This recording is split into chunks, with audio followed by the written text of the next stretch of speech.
Sa ngalan ng Ama, ng Anak, ng Espiritu Santo. Amen. Mga kapatid, magandang gabi po sa ating lahat at ito po ang inyong lingkod, Brother Uli mga diba? May talagkay na naman tayo ngayon patungkol sa pagsagot sa tuligsa sa ating mga kapatid na nasa iba't ibang kaibayo, lalo na po itong pumanaw na yes po, pumanaw na si Brother Eliseo Soriano na kaniyang tinuligsa mga kapatid. At sa katunayan nga sa ngayon, sa kasalukuyan din ay ang kaniyang mga membro o ang kaniyang sumusunod mga kapatid ay patuloy pa rin sa pagtuligsa sa ating simbahang Katoliko mga kapatid. At di po tayo magsimula, huwag ninyong kalimutan na pag-like, share, and subscribe at paki-hit yung notification bell upang maging updated kayo sa lahat ng ating mga video na i-upload mga kapatid. At matagal na po tayo na hindi nakapag-live. Ang last po ay nakagawa tayo ng video patungkol sa yung kasagutan ng isang membro na Iglesia ni Cristo na napakilala mga kapatid na si Israel Ponce, na kung saan ay kaniya daw nakausap si Father Darwin Gidgano na hindi naman at sinungaling ito mga kapatid.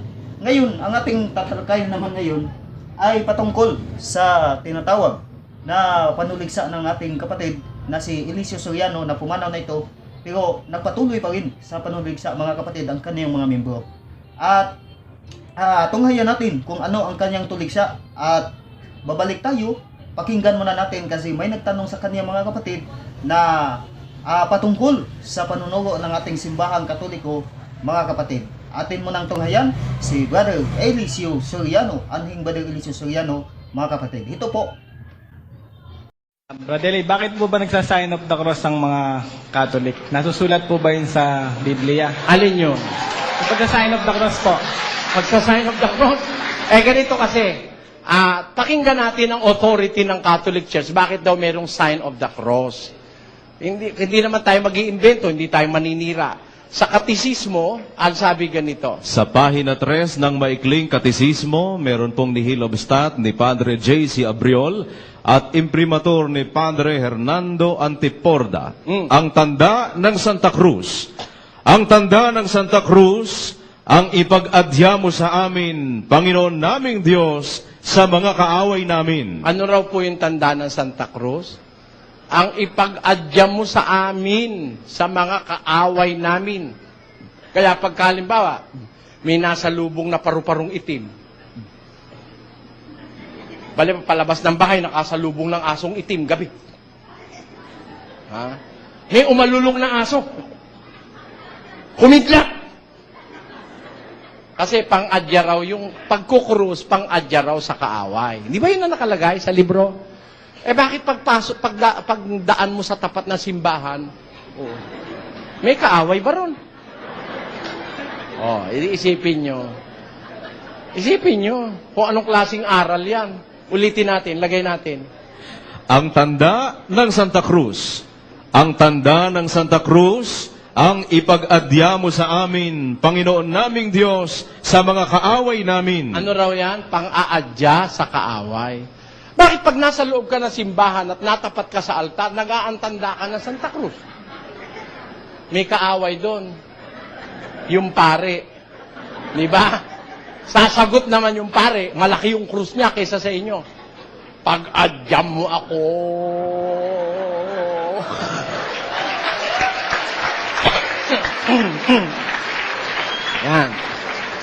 Yan po, analysis, batay sa kanilang aral na yung antanda ng Santa Cruz pag-aadya sa kaaway. Kung yan pag-aadya sa kaaway, bakit nung nagpo-prosesyon, pagtapat sa'yo ng santo, nagkukurus ka? Nangyari, nakalagpas na yun, dahil prosesyon yun, tumatakbo yun. May nakalagpas na, hinabol pa sa kabilang kanto, nung matapat na naman yung santo, kurus na naman uli. Ayan. Hindi ba kayo natatawa sa pinagkagagawa natin? Yan. Ganyan po. Mag-aral lang tayo ng totoo. Hindi ho tayo mapapabayaan. Itutuwid ng Diyos ang ating mga mali. Yan po isang maling aral ng Iglesia Katolika. Yung pag-aantanda ng Santa Cruz. Okay na po yun, kapatid? Wala na po. Salamat po, Brother Lee. So yun po, balik po tayo. Yun ang kaniyang tuligsa mga kapatid. May nagtanong na isang tinatawag na nagtanong ang kapatid din natin patungkol sa panunuro ng simbahang Katoliko na tinatawag na Sign of the Cross, na nagtanong ito, mga kapatid, na may mababasa bakit daw nagsa-Sign of the Cross ang mga Katoliko, at napakalinaw na may mababasa ba daw sa Biblia. Tapos sinagot ni Eliseo Soriano, mga kapatid, ay pag ang tanda ng krus ay wala daw sa Biblia, at ginagamit pa niya ang tinatawag na katisismo sa pahina 3 sa tinatawag na sulat ng pari, mga kapatid, si J.C. Abriol, mga kapatid, na kung saan ay ginagamit nila ito na pang tuligsa, mga kapatid, sa simbahang Katoliko upang ipabulaan na ang sign of the cross o pag-atanda ng cross ay talagang maling aral daw ng simbahang Katoliko. Tapos sinabi ni Eliseo Soriano, sinagot niya na kapag daw na binabasa ang tinatawag na libro ni sa page 3, mga kapatid, ni J.C. Abriol, mga kapatid, ni Father J.C. Abriol, na kung saan ay sinabi niya na ang pag-antanda ng cross ay isang pag-adya laban sa mga kaaway. Ipang-adya mo kami sa laban sa mga kaaway kung magsa-sign of the cross daw. Bakit daw tayo kapag pumapasok sa simbahan ay mag-antanda ng cross? So ibig sabihin, mayroon palang mga kaaway doon, mga pari, mga kaaway, mga satanas, yun. Kasi pang-adya sa sa mga kaaway, sabi niya. Tapos kapag mag-ano daw tayo, may paro-paro na itim, mga kapatid, na sinabi niya mag-ano daw tayo. Tapos kapag kuhaan daw, matinatawag na dumugdog, mga kapatid, tayo ay magsa-sign of the cross, mag-atanda ng cross. At kapag dadaan tayo sa simbahan, ay mag-atanda ng cross pa rin. Ibig pagsabihin, may kaaway, mga kapatid, doon. May satanas. So satanas yung mga pari. So ang mga pari din ay mag-antanda ng cross din. Tapos ibig sabihin na tayo daw ang mga satanas, mga kapatid. Yon po ang kanyang kasinungalingan ni Eliseo Soriano, mga kapatid, na ating sasagutin. At sinabi pa niya, kapag magpuposisyon tayo, humaharap sa mga santo, mag-antanda ng cross, ibig bang sabihin yung mga santo ay mga kaaway natin? Yon ang pinapalabas ni Eliseo Soriano. Napakamali, mga kapatid. Ngayon, alam niyo ba na ang pag-antanda ng cross, ano ba ang inaantanda natin, mga kapatid? Diyan sa pagsasign of the cross, walang iba po kundi ang Santissima Trinidad, ang Ama, Anak at ang Espiritu Santo. Kaya nga ang pag-antanda ng cross ay isang sure prayer, mga kapatid, at ito din ang nagpapatunay na tayo ay mga Kristohanon, hindi mga Hudyo o ano pa, mga kapatid, hindi dating daan yung kay Eliseo Soriano, mga kapatid, na palaging nanuligsa. Tapos sinabi daw niya, mga kapatid, na maling aral daw ng simbahang Katoliko. Sinungaling si Eliseo Soriano. Ang problema nito, mga kapatid, patay na si Eliseo Soriano, wala tong purgatorio sila. Problema niyan, saan ba ngayon pumunta si Eliseo Soriano? Delikado, mga kapatid, kasi yung Diyos niya ay bangis. Ayun, napakalinaw, mga kapatid, na ano ba ang mga kahulugan sa cross alang-alang sa mga Kristohanon. Kaya nga katulad ng ng Pilipinas, may bandila tayo na upang ang isang tayo ay mga Pilipino, yung bandila natin ay nagpapatunay na tayo ay Pilipino. Yung iba pang mga country napapatunay din na mayroon silang bandila. Ibig sabihin may Japanese, ano pa. Yun din ang tinatawag na pagsa-sign of the cross, mga kapatid, na kung saan tayo ay mga Kristohanon, mga Kristiyanos, mga kapatid. Sinabi daw ni Eliseo Soriano, pang-adya, totoo, pang-adya nga, salamat at ginamit niya, mga kapatid, ang sulat sa pari, mga kapatid, ang sulat sa simbahang Katoliko, katisismo, mga kapatid, sa page 3. Ngayon, gamit na ito, mga kapatid, ngunit ginagamit ito upang ituligsa ang panunuro ng simbahang Katoliko, upang may magtanong sa kanya, may magtanong sa kanila, mga kapatid, at ang isasagot ay panuligsa lamang. Kasinungalingan, Eliseo Soriano, no? Napakalinaw. O sa mga membro na, hindi to sa pagpasakit, mayroon namang mga membro na mga tinatawag natin mga matuwid, mga membro dyan. Yung ibang mga membro ay laging nanuligsa, mga kapatid. Sa katunayan nga na sinabi daw niya na pang-adya daw. Totoo, pang-adya nga sa aming mga kaaway. Pero hindi ibig sabihin na kami ay pumapasok sa simbahan ay yung mga pari ay mga kaaway na namin at nandiyan na sa satanas, mga kapatid. So napakalinaw, hindi ibig sabihin na kung magposisyon tayo humaharap sa mga santo, kaaway na nag-antanda tayo ng krus, kaaway na natin ang mga santo. Hindi, mali ang tinatawag na ang pamaghatang ni Eliseo Soriano, mga kapatid. Bakit po ba? Ano po ba sa kanila ang pagsasign of the cross, mga kapatid? Alang-alang sa kanila, mga kapatid, ang sign of the cross o pagantanda ng cross, ito ay kamangmangan, mga kapatid, sa mga hindi naligtas, sa mga tao na nanuligsa sa simbahang katoliko, na nanuligsa sa tinatawag na sign of the cross. Ano ba ang ating isinasalita sa sign of the cross? Ang ating sinasalita, mababasa Mateo 28:19, ngalan ng Ama, Anak at ng Espiritu Santo. Hindi naman tinatawag na 666 kasi pinabulaan na nila, mga kapatid, din sa pahayag 13:16 na talagang walang makabibili, walang makaano, walang makatinda kung walang sign sa 666 sa kanang noo, mga kapatid. So yun, kamay at noo.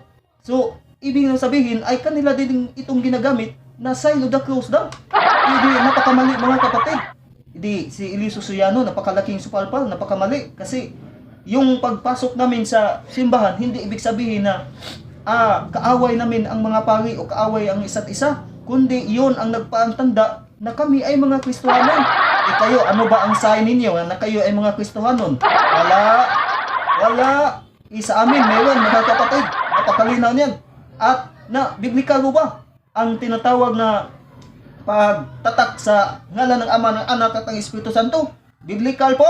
Basahin po ninyo ang pahayag 14:1, pahayag 22:4, na ang ngalan ng Ama at ng Anak ay iantanda sa noo, mga kapatid. So napakalinaw, ngalan ng Ama at ng Anak at ang Espiritu Santo ay itatak din sa tinatawag na sa ating katawan. Mga kapatid, natin mababasa sa Episo 1:13 at saka Episo 4:30. So ngalan ng Ama, ng Anak at ng Espiritu Santo ay itatak sa ating iatanda sa ating katawan, mga kapatid. Sa katunayan nga, si San Pablo ay ipinagmalaki niya ang krus ni Kristo, mga kapatid. Napakalinaw nun, Galacia 6:14 hanggang 17, mga kapatid, na nandyan sa katawan kay Pablo ang krus ni Kristo.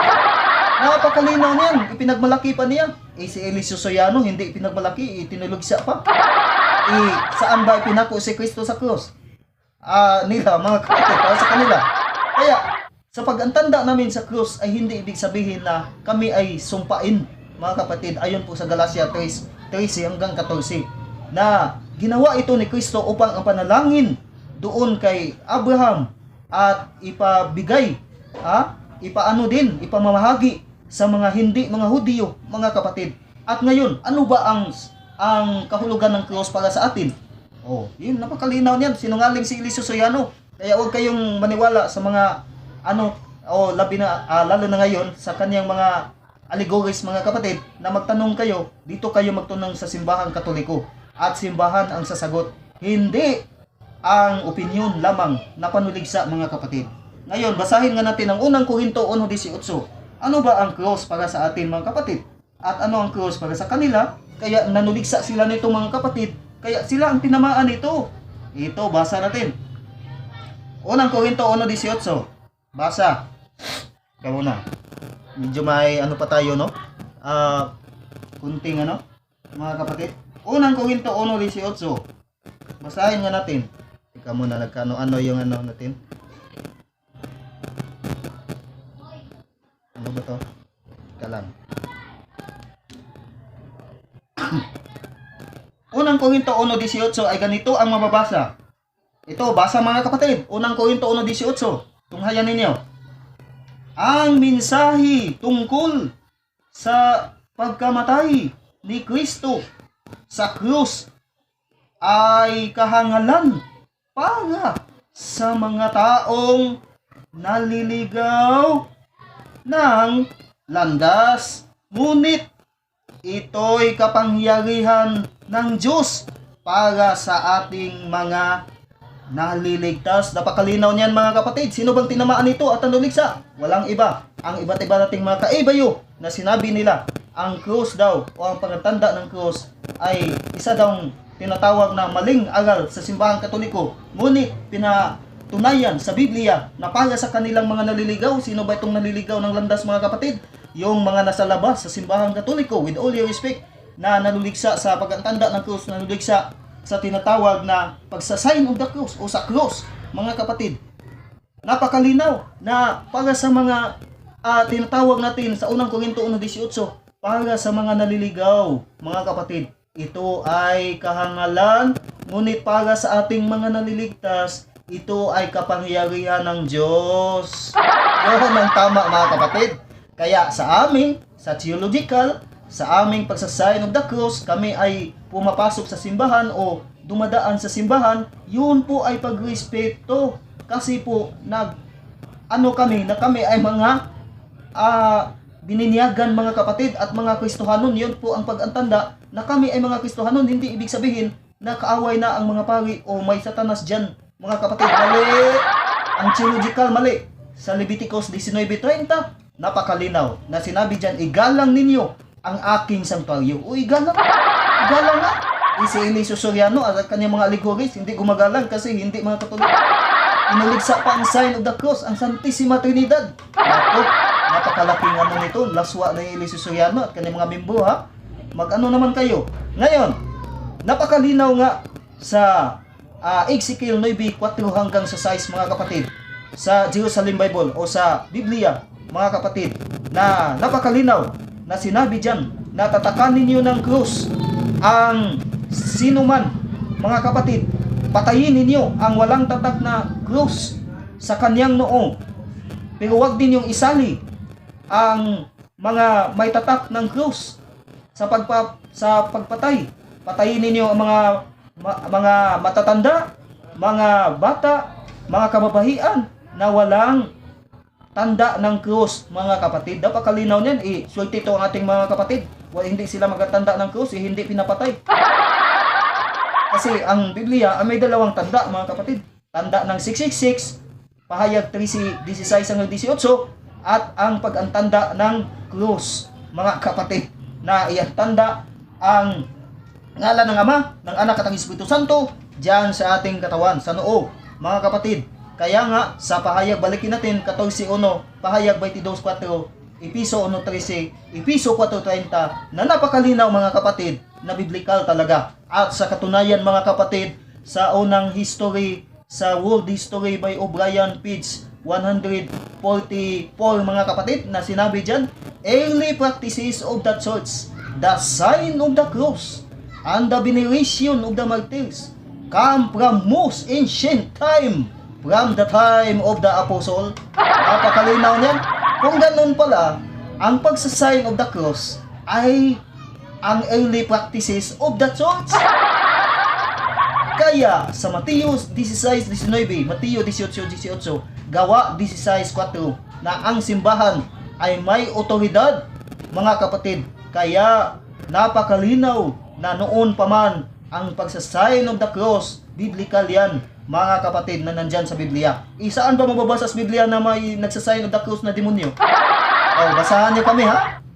Challenge! Basahan niyo kami. Saan mababasa sa Biblia na ang mga demonyo ay nagsasign of the cross? Napakalinaw yan, no? Ngayon, gagamitin nila ang pahayag 3:16 na walang makakabili, walang makakatinda kung may tatak na 666, at yun doon po daw ay pag-antanda ng cross. Mali. Kasi hindi kami nagsasabi sa simbahan Katoliko sa ngalan ng 666. Hindi, kundi ang aming isinasalita sa pagsasign of the cross o pag-antanda ng cross, ngalan ng Ama, ng Anak, at ng Espiritu Santo. Mababasa Mateo 28:19. Ngayon, ang tanong, kailan ba ang simbahang Katoliko hindi nakabili? Kailan ba? Kapag magsasign of the cross kami, hindi ba kami makabibili dyan o makatitinda? Napakalayo sa bitoka, mga kapatid. At ang itong sinungaling si Eliso Soriano, patay na itong mga kapatid, pero nagpatuloy pa rin ang kanyang mga sumusunod, mga kapatid, na nanuligsa nito patungkol sa sign of the cross, o ang kanyang mga followers, mga kapatid, ay patuloy pa rin tinatawag na na nanuligsa sa simbahan Katoliko. Sa katunayan nga, nakikita ninyo sa video kanina, mga kapatid, siya nga nagsasign of the cross. Kung ganun pala, mayroong mga kaaway sa kaniyang harapan. Tinabaan si Eli Sosayano sa kaniyang sarili, no? Parang naunay sa gagulingong tarik, sa kaniyang umiikot sa kaniyang sariling tinatawag na ba yung sa Tagalog, yung balod, mga kapatid. Yung sariling alon, mga kapatid. Aba, babalikin natin. Ano ba ang kahulugan ng krus para sa atin? Nangangahulugan ito na tayo ay sumusunod ni Kristo. Mateo 16:24 na sinabi diyan na kung sino ang sumusunod sa akin, kung sino man ang sumusunod sa akin, ay pasanin niya ang kaniyang krus. So pasanin ng kaniyang krus. Ano ba yung krus ibig sabihin, mga kapatid? Na napakalinaw na ang araw-araw natin na pamumuhay o mga problema, mga kapatid, yun din po ay naglalarawan ng krus, mga kapatid natin. Na sabi ni Kristo, kailangan nating pasanin, mga kapatid, at sumunod sa Kanya. Katulad niya, mga kapatid, na Kanyang binubuhat ang krus, mga kapatid. Bakit po dito nagsasign of the cross tayo? Bakit po sa noo, mga kapatid, dito sa noo? Dahil nandito po sa noo banda yung natin, mga kapatid, yung utak, yung pag-iisip natin, no? Yung pag-iisip natin nandito sa may noo, mga kapatid. Kaya sa noo, mga kapatid, at tapos dito sa heart, mga kapatid, malapit sa heart. So bakit po? Kasi tayo ay may pagmamahal sa ating Panginoong Diyos, o lalo na po sa ating Panginoong Diyos at sa ating kapwa-tao, mga kapatid. At bakit dito sa braso, mga kapatid? Dito sa bisig braso, dalawang braso, kasi nandito yung ating lakas, mga kapatid. Napakalinaw niyan. Talaga, biblikal. Ang sino man na hindi naniniwala sa krus ay kaaway ni Kristo. Saan ba mababasa? Basa. Sign of the cross, mga kapatid. Dito. Pilipos. Talagang, natin to, si Eli Sosayano, mga kapatid. Kasi kapag ang kasinungalingan, paulit-ulit, ay parang maging totoo. Kaya nga putulin natin, mga kapatid, ang sungay nitong mga kasinungalingan. So sinungaling, mga kapatid, si Eli Sosayano. Basahin natin ang Pilipos yata. Pilipos. Nasaan bang Pilipos? Ito na ito, Pilipos. Pilipos 3:18. Ano ba ang nakasulat dito, mga kapatid? Basa. Ano ang nakasulat? Pilipos 3:18. Basahin natin. Tulad ng basahin natin, Pilipos 3:18. Ito ang nakasulat. Tulad ng malimit kong sasabihin sa inyo. Tulad ng malimit ko sasabihin sa inyo. At ngayoy. Napakalinaw. Ngayoy, luhaang inuulit ko. Marami ang namumuhay bilang mga kaaway ng krus ni Kristo. Marami palang namumuhay na bilang kaaway sa krus ni Kristo. Napakalinaw, mga kapatid. Napakalinaw nito. Napakalinaw. Pilipos 3:18. Anong nakasulat? Tulad ng malimit kong sabihin sa inyo at ngayoy luhaang inuulit ko. Marami ang namumuhay bilang mga kaaway ng krus ni Kristo. Sino ba ito, mga kapatid? Ang nanuligsa sa tinatawag na pag-antanda ng krus o nanuligsa sa krus, mga kapatid. So napakalinaw niyan. So sinong tinamaan? Sila, mga kapatid, hindi tayo. Kasi tayo ay nagantanda ng krus at sila ay para sa kanila ito ay kahangalan at marami ang namumuhay bilang mga kaaway ng krus ni Jesucristo. Napakalinaw niyan, tinamaan. Napakalinaw. At ang krus din ay ang tanda ng tinatawag na libingan ng ating mga kapatid na bababasa sa Lucas 11:44. Napakalinaw din. Kaya dyan sa sementeryo, mga kapatid, mayroong krus, yung tinatawag na mga yumaong na natin ng mga mga pamilya o yumaong na mga tinatawag na mga kapatid natin. Kaya may krus diyan mga kapatid. Napakalinaw dahil Lucas 11:44 na ito po din ay tanda ng tinatawag na libing ng tao, mga kapatid, o libing ng mga Kristohano. Sa katunayan, sa kanila walang krus, delikado mga kapatid.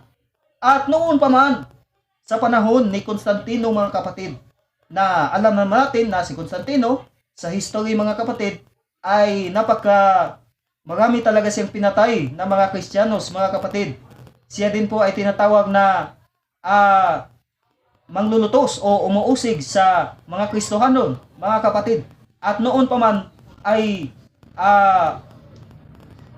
patungo po siya sa digmaan laban kay Mahincio mga kapatid. At nakakita siya ng antanda galing sa langit na in hoc synobensis. Ano ba ang antanda? Ang tanda ng krus mga kapatid. Krus ang na sinabi diyan in hoc synobensis, na ang ibig sabihin na sa pamamagitan ng tanda na ito, ikaw ay mananalo sa digmaan laban kay Mahincio. Kaya pinalagyan niya ng mga sign of the cross o mga cross na tanda ang mga armas o yung mga tinatawag na mga baril nila o ano pa na mga armas nila. At noon pa nga ay nanalo nga si Constantino. Aba, napakalinaw na. Kung ganoon pala ay nanalo siya sa kanyang mga kaaway mga kapatid. Kaya napakalinaw na si Constantino ay tumigil sa pag-usig, tumigil sa pagpatay ng mga Kristohanon mga kapatid, at yun po ang kanyang na-convert siya as Christians mga kapatid. Kristohano na simbaha na Romano Katoliko mga kapatid. Napakalinaw yan. Napakalinaw. Kahit sa history mayroon. Ito si Eliseo Soriano, ang kanyang binabasihan lang, opinion. Ano ba ang opinion? Opinion, it is not true. It exists in the mind only, but not in the reality. Hindi sa realidad mga kapatid. Napakalinaw yan. Kaya babalikin natin ang kasagutan natin. Hindi ibig sabihin totoo nga na ang pag-antanda ng krus o ang krus ay pang-adya laban sa mga kaaway namin sa demonyo. Ngunit hindi ibig sabihin na kami ay pumapasok sa simbahan o magpuposisyon o maharap sa mga santo kapag magsa-sign of the cross kami ay kaaway na sila. Hindi po, mali. Kasi sa theological, yun po ay pag sa sign of the cross, ibig sabihin, yun po ang tinatawag na kami ay mga Kristohanon. Kami ay mga sakay Hesus Kristo. Yun. At sabi sa Leviticus 19:30, igalang ang aking sanktuaryo. Kaya nga, sa aming pagpasok o sa aming pagdumaan kami sa sanktuaryo ng Panginoon, ay nagsasign of the cross. Dahil igalang. Kayo walang respeto kasi hindi kayo nagsasign of the cross. Ano ba kayo? Kristohanon o hindi? Yun.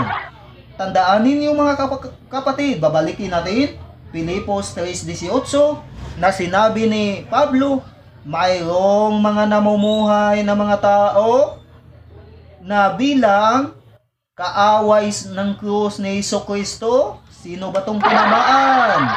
Sino ang nanuligsa sa krus?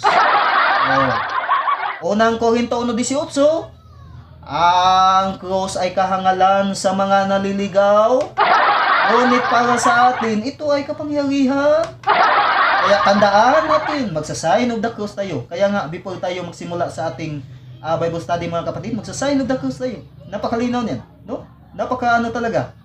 Napakaganda talaga ng simbahan Katoliko. Kasi yan po ay short prayer. Yan po ang Santissima Trinidad. Pinupuri natin ang Santissima Trinidad, ang Ama, Anak at ang Espiritu Santo. Kaya napakahalaga na tayo ay magsasign of the cross mga kapatid. Hindi katulad sa mga ating mga kapatid na mga kaibayo, with all due respect sa kanila na nanuligsa. At ayon po sa Biblia mga kapatid, na sila ay mga kaaway ng Diyos. Kaaway ng Diyos. Balikin ninyo sa Filipos 3:18. Research naman pag may time. Napakalinaw niyan. Sana po may kayo natutunan, no? Kahit na medyo may ano tayo, no? Tinamaan tayo sa sipon, ubo, yung sakit sa ulo, ano pa mga kapatid. Pero salamat din po sa inyong pagsubaybay nito. Sa lahat po natin na mga customer, shout out sa lahat ng mga customer natin sa pagmamasahe, no? Ngayon pong 28, July 28 ay mag-open po kami sa Insular Mall, no, ng masahe, panibagong area na sa Heart and Hands na sa awa ng Diyos, no? Binigyan po kami ng area mga kapatid at mga sir, ma'am, yung mga customer namin na mag-aano din, no, magpamasahe. Napakaganda talaga ng masahe sa katawan. Ito ay makarelax din mga kapatid, no, ating mga customer. At salamat po sa inyong pagsubaybay sa atin. Atin lamang sinasagot ang kasinungalingan, mga kapatid, ni Eliseo Soriano at ng kanyang mga membro, mga kapatid, na tumuligsa sa simbahang Katoliko patungkol sa sign of the cross o cross, mga kapatid. Sa katunayan nga, ipinagmalaki ni San Pablo ang cross, mga kapatid. Ito pang mga kapatid natin, tinuligsa ang cross ni Cristo. At anong sabi Filipos 3:18, unang Korinto 1:18, balikin natin, sila ay mga kaaway ng Diyos. Hindi yan sa atin, sa Biblia yan mga kapatid.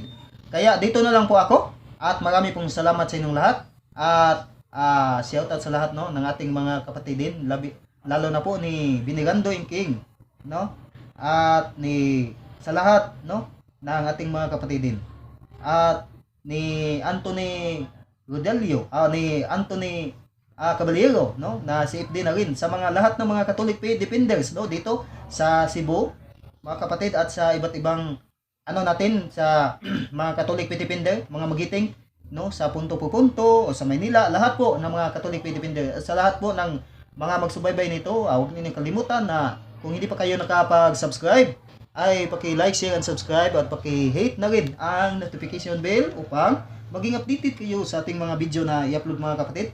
At sisikapin po natin na mag-upload po tayo, mga kapatid, para may matutunan tayo sa ating panunuran ng simbahang Katoliko, mga kapatid. Dito lang po ako at may kasabihan sa Nilatin, Laos TV Domini, purihin ang Panginoong Ama. Laos TV Christi, purihin si Kristo. Laos TV Maria, purihin si Mother Mary. Maraming salamat sa inyong lahat. God bless us all. Sa ngalan ng Ama, ng Anak, ng Espiritu Santo. Amen.